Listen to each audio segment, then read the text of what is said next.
Grand Risings. Welcome to today's estimate. Today's video. So, as I'm continuing to run my business, I just recently had a situation, or just a conversation where it was a difference of ways, philosophies with a contractor, a partner of mine. So the thing was, he was saying that he just didn't want to do the work by himself. If he was going to do all the work and me pay him at this set rate that I had been paying him at, and he just didn't want to do the job by himself. My argument was that, well, if it takes you longer to do the job, you get paid more. That's what I'm paying you at, because it's only been like 30 days and we haven't really been able to get more jobs at a higher rate for me to be able to give you more. And he was like, well, you also haven't paid me for the other job that I did do, so I just don't feel comfortable taking more work, and I just don't know when I'm gonna get the money back that I was already owed. Now, albeit we had an agreement that, like, okay, I'm gonna pay him extra over and above what I would normally pay, like a bonus added onto the rate, to get that amount that is owed to him worked down.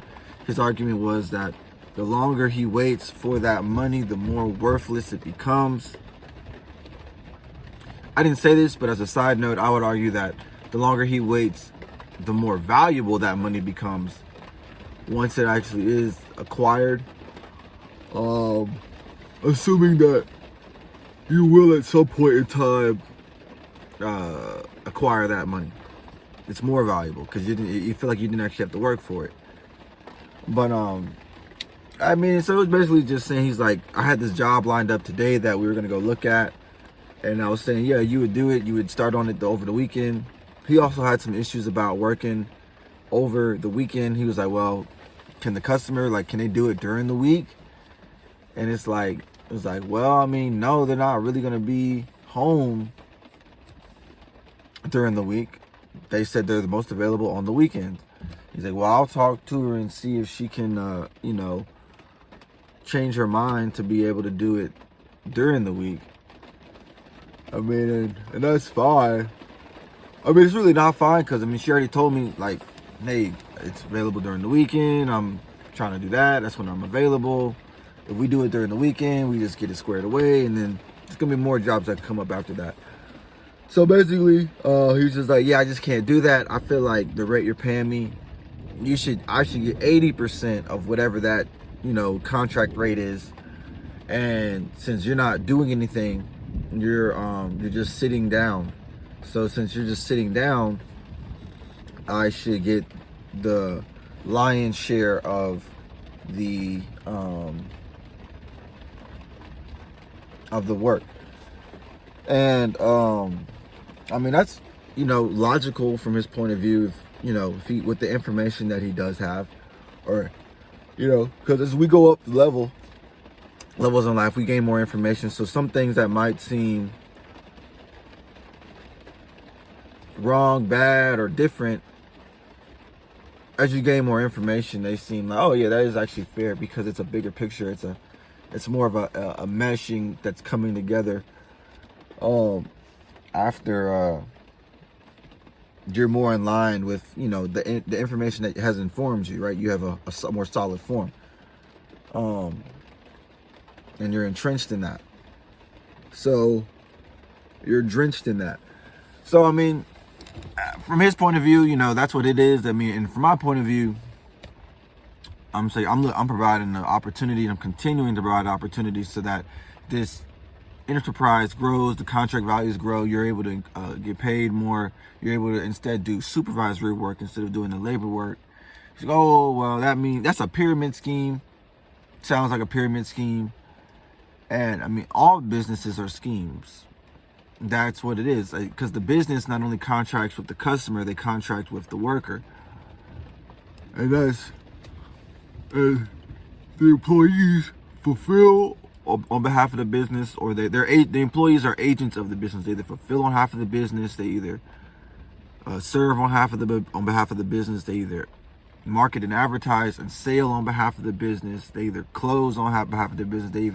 They either contract on behalf of the business, right? So a contracting company hires contractors to contract on behalf of the business. Yeah, that's the X to the 3. Contracting company hires contractors to contract on its behalf. There it is. That's a good one. That's a really great one.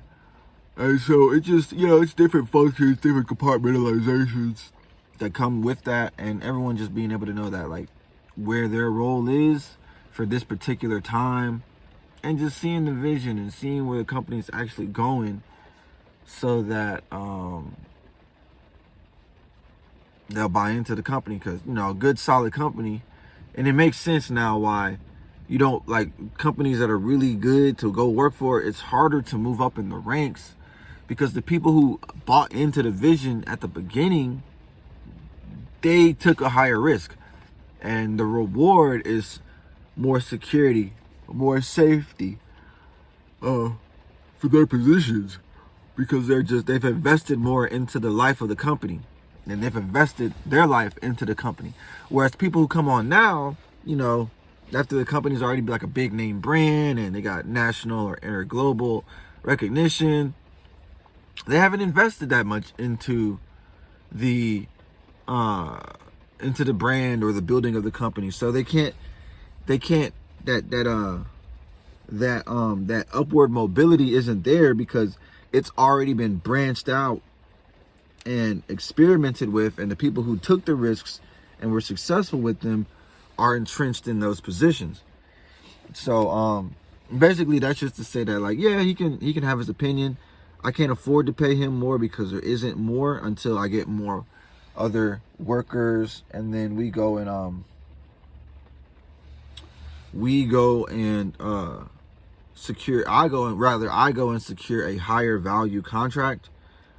But all that is just to say that, people have loyalty, and people are loyal, but it's just what's the level of their loyalty.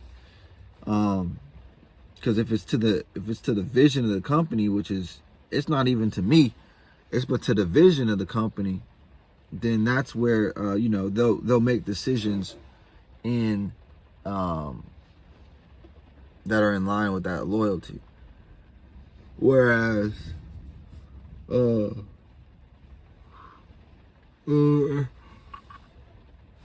you're not as loyal to the vision as I am, or more so, or even less so, then they'll make decisions that are more, not necessarily at odds, but just by degrees. They're separated by degrees from the true vision, right?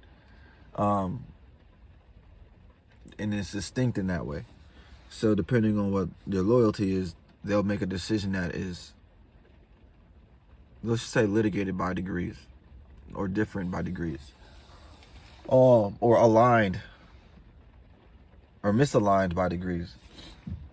So it's not, in our conversation, we were basically just saying, like, yeah, he's not going to want to do that job over the weekend, because he was already saying he didn't want to do it over the weekend, but then he'll call me on Monday.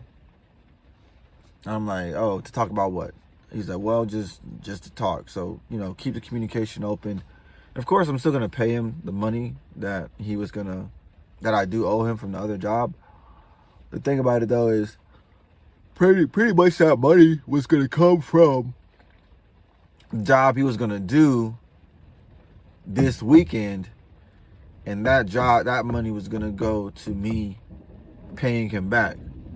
But as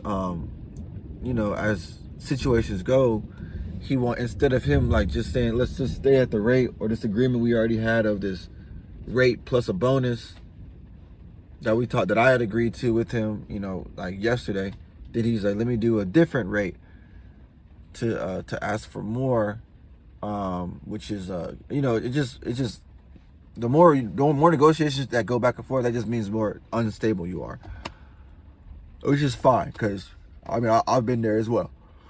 Instead of doing a different rate, instead of doing the rate plus the bonus to pay down the debt, he was like, let's just do this other plan, which I said no to, because I wasn't going to do that for anybody, at least not at this time, because again, the company isn't that stable. See? So it's the same situation, but just on a different level. And so therefore, since he's deciding not, right, his loyalty isn't aligned with him taking this job to get paid at the rate which we had agreed to, it's hindering him from, or at least it seems to be, it could hinder him. Well, actually, it's a possibility that it could hinder me from returning the funds owed to him in an expedited manner, right? You know, time is of the essence. He was saying, like, you know, time is money, so the longer it takes, the more worthless it becomes. So him doing the labor or the fulfillment is saying that it's just too much time, too much energy for him to do and to do by himself. And so it's just, you know, it's, you know, I'm documenting this process, but again, it's all about faith. You know, my faith is stronger than Solomon's, and as Providence would have it, at the same time this situation has happened, I have secured a job that is paying, and so now I'll be able to pay for more campaigns to have constantly having workers come in all the time. And so with me doing that, now I'm actually able to, if this problem happens, I'll have people who are fresh. They can come in and just be like, yeah, I'll work. You know, I'll put some credit to the business's name, and we'll keep it the same and maintain and keep it pushing. So there's that. And then there's also the other fact that I'll just go in there, I'll just do the project myself, finish it in a day or whatnot, and just pay him out. But because the thing is, like, well, he'll just get back with me on Monday. But I'm like, yeah, okay, that's fine. I just wanted to make sure, because I'm like, well, you already said you're just quitting on this job. But again, it's like, it's ad hoc, right? So since I'm actually bringing on more people, he can't quit and I can bring him back. And it's just, you know, it's exclusive, or it's non-exclusive, because I'm bringing on more people. And then the people who are really loyal, who are to the brand, who see the cause, essentially will brand themselves. And those are the people who the company will run with over the long term. But it's like, but whenever it's like turning down the job resets the clock, because we had already talked yesterday. It wasn't like, you know, it wasn't like, you know, he said then that, like, hey, yeah, you know, I just don't work on the weekends, so I'm not going to take this job. You know, we kind of talked about that, but it was more of a, he said he agreed to it, and then he comes back, it's like, oh, I want to not agree to it because I just, you know, I just don't want to. And then I also have this other reason, which I'm letting come between what we already agreed to, what he already agreed to. And so it's like, yeah, you can come back, of course, but I'm not gonna give him that introductory period, which I'm talking about, first 30 days, first 60 days, first 90 days. If you were sick, it would be one thing, but since you left, you can come back, but you're not gonna be at like that same, let's just say, streak. You're not gonna be at that same streak of you know, attendance, right? Because you left that position unattended. So it's like, okay, yeah, you would have to start that 30-day period over, and then, you know, work that attendance to the position back up, because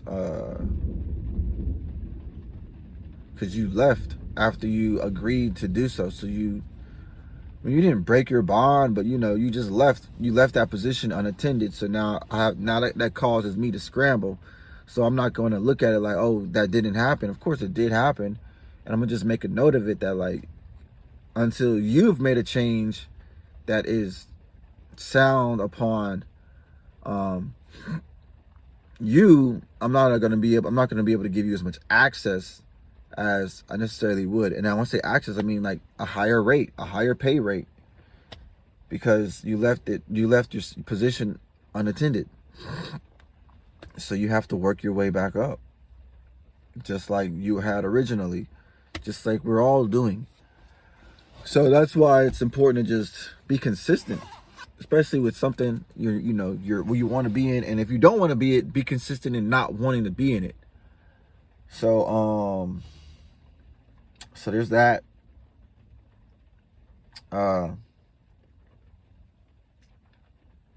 There's that, right? Farewell.